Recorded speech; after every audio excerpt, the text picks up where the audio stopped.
सोलापूर एका धक्कादायक घटनेनं हादरलं आहे।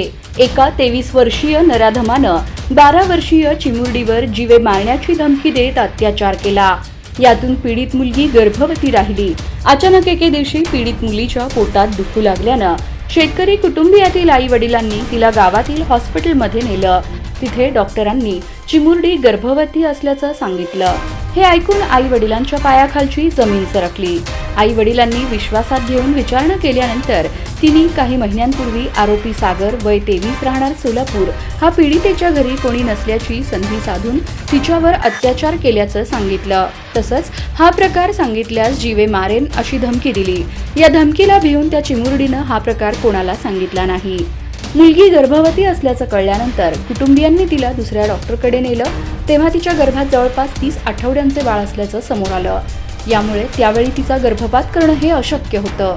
पीडितेनं नुकतंच एका बाळाला जन्म दिला। ही प्रसूती सिझेरियन झाली। दरम्यान बाळ आणि आई हे दोघे मृत्यूच्या दाढेतून बाहेर काढण्यात डॉक्टरांना यश आलं। दोघांनाही रुग्णालयातून डिस्चार्ज देण्यात आला आहे।